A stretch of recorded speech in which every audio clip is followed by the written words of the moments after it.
Assalamualaikum semuanya, kembali lagi di channel YouTube Rumblemed. Di sini kita akan mempelajari tentang soal-soal ASN P3K. Dan di sini saya bukan sebagai expert ya, saya di sini juga masih sama-sama belajar. Dan semoga video ini bukan bermanfaat untuk saya saja, tapi untuk teman-teman yang menonton juga. Oke teman-teman, sebelum kita masuk ke soalnya, subscribe dulu ya channel YouTube Rumblemed. Dan untuk teman-teman yang sudah subscribe channel YouTube ini, saya ucapkan terima kasih banyak.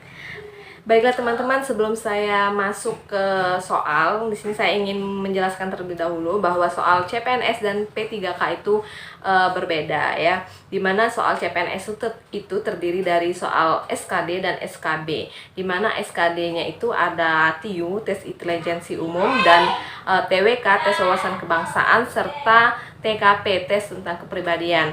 Nah, setelah itu baru SKB tentang jurusan. Nah, kalau di P3K itu soal-soalnya itu terdiri dari kompetensi teknis guru, lalu kompetensi manajerial, yang ketiga tes bakat skolastik, dan sosiokultural. Nah, setelah itu lanjut tes wawancara. Nah, di situ letak perbedaan antara tes CPNS dan tes P3K. Oke, langsung saja kita masuk ke soal kompetensi teknis guru. Nah, soal nomor 1. Dalam pembelajaran di kelas, Anda terdapat 2 siswa yang berkebutuhan khusus. Pembelajaran apa yang tepat dilakukan dalam melengkapi kondisi ini? A. Menyuruh anak itu mengerjakan soal ke depan dan membimbingnya. B. Membagi kelompok diskusi. C. Melakukan pembimbingan di tempat duduk mereka. D. Pengelompokan dengan siswa pintar agar bisa ikut terimbas. E. Memisahkan kedua siswa dengan siswa normal lainnya dengan perlakuan yang berbeda. Jawabannya adalah melakukan bimbingan di tempat duduk mereka. Kenapa jawabannya itu? Karena untuk menangani anak yang berkebutuhan khusus, teman-teman, perilaku anak berkebutuhan khusus ini kadang tidak terduga. Oleh karena itu penting untuk mendahulukan keselamatan dan mengatur lingkungan agar nyaman secara fisik dan emosionalnya. Menggunakan metode yang beragam untuk membuat anak mengerti dan menguasai kemampuan baru. Anak berkebutuhan khusus memerlukan dukungan ekstra atau guru pendamping yang duduk bersamanya. Jadi kita harus melakukan pembimbingan di tempat duduk mereka. Oke, soal nomor 2. Dalam sebuah kelas, Anda melihat bahwa peserta didik Anda hanya mampu belajar ketika dikelompokkan dalam sebuah tim kerja. Oleh karena itu, Anda menginstruksikan kepada peserta didik untuk membagi diri mereka ke dalam beberapa kelompok.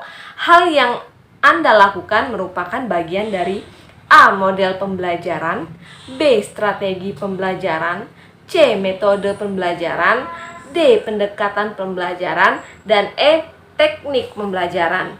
Jawabannya adalah C.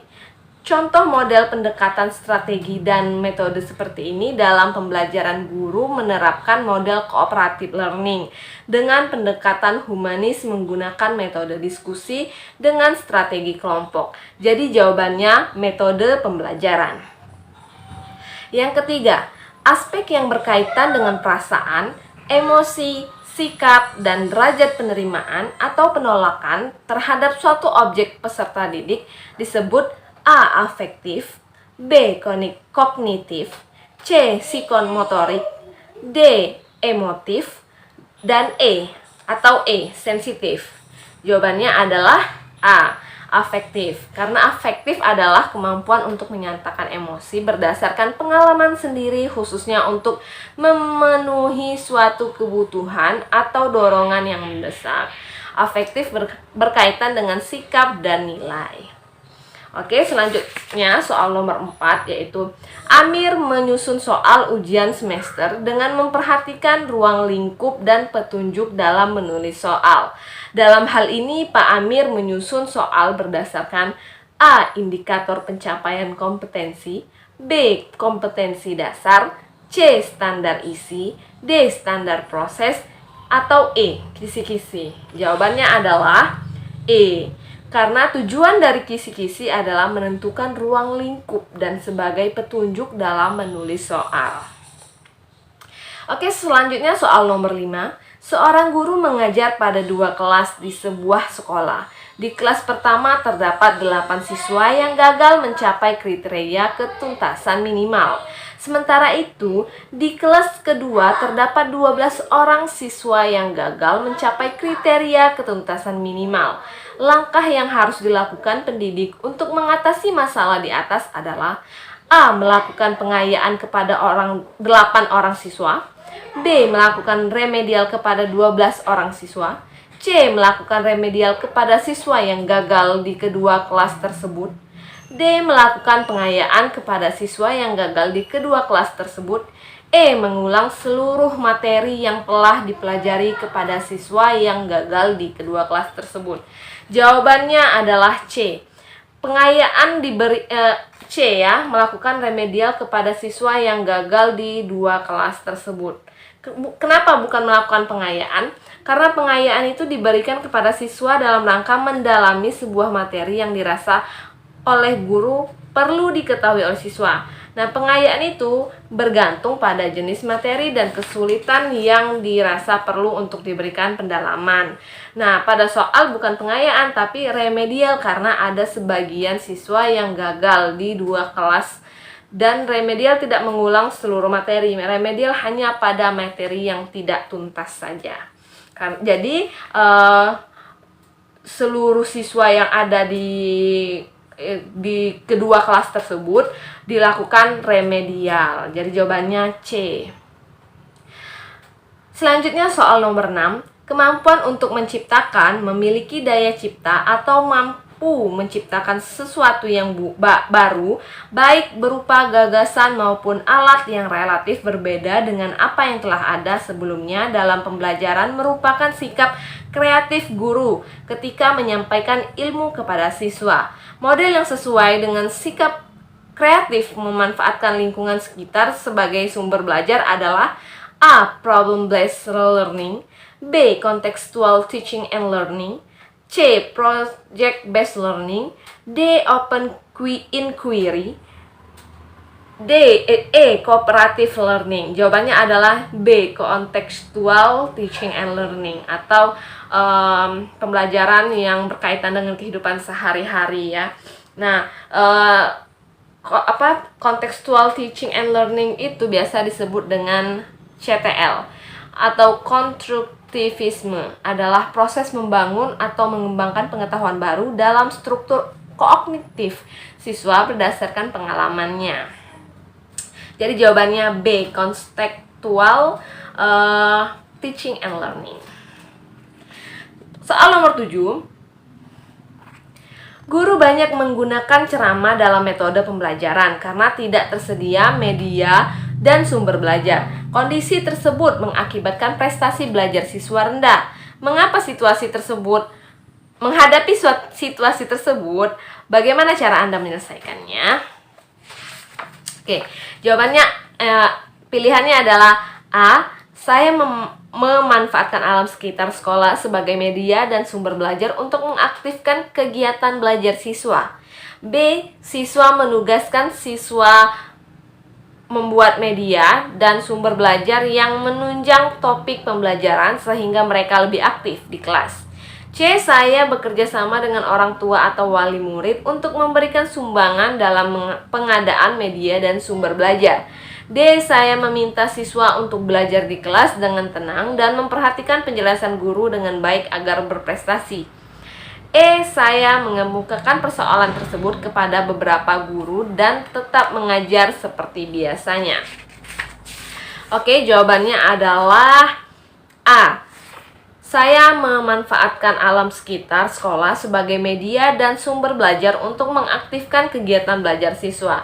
Karena guru harus kreatif dalam mendayagunakan berbagai media alam sekitarnya agar pembelajaran lebih bermakna bagi siswa. Itu adalah pilihan yang paling tepat dan gampang untuk dilaksanakan. Nomor 8 selanjutnya adalah Anda ditugaskan di sekolah kurang maju yang ditandai oleh kegiatan belajar mengajar tidak optimal, media dan sumber belajar yang minim, serta kemandirian belajar siswa yang rendah. Apa upaya Anda untuk menghadapi keadaan tersebut? A. Saya mengusulkan kepada Kepala Dinas Pendidikan agar mengutamakan program peningkatan kemajuan sekolah. B. Saya meminta kepala sekolah dan para guru untuk meningkatkan kualitas pembelajaran sekolah.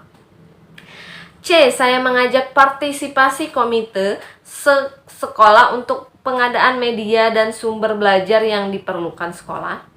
D. Saya menerima keadaan sekolah sebagaimana adanya dalam melaksanakan tugas mengajar sebagaimana besarnya. E. Saya berusaha sekuat tenaga dan pikiran untuk menemukan cara baru memajukan sekolah. Jawabannya adalah E. Saya berusaha sekuat tenaga dan pikiran untuk menemukan cara-cara baru memajukan sekolah. Karena ini menguji daya adaptasi kita sebagai guru dan kreativitas kita sebagai guru. Ciri-ciri adaptif itu cepat dan tanggap terhadap perubahan, dan ciri-ciri kreatif itu mampu menemukan dan mengemukakan hal baru yang belum terpikirkan oleh orang lain. Jadi jawabannya E. Oke, selanjutnya soal nomor 9. Berikut susunan RPP yang benar terdiri atas komponen A. Identitas, kompetensi inti, kompetensi dasar, indikator, tujuan, materi, metode atau model, media, sumber belajar, langkah-langkah pembelajaran, dan evaluasi. B.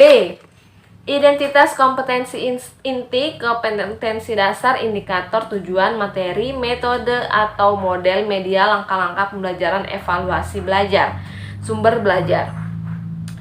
Ini bukan jawabannya yang B yang pasti, karena sumber belajar letaknya di akhir. Harusnya yang letaknya di akhir adalah evaluasi ya. C. Identitas, kompetensi inti, kompetensi dasar, indikator, materi, tujuan, metode atau model, media, sumber belajar, langkah-langkah pembelajaran, dan evaluasi.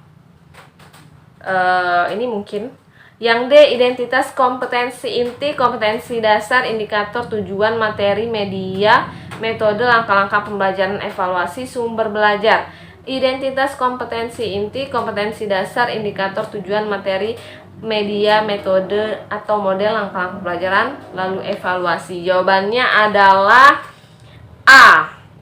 Berdasarkan Permendikbud nomor 22 tahun 2016, maka komponen RPP yang disusun sebagai berikut.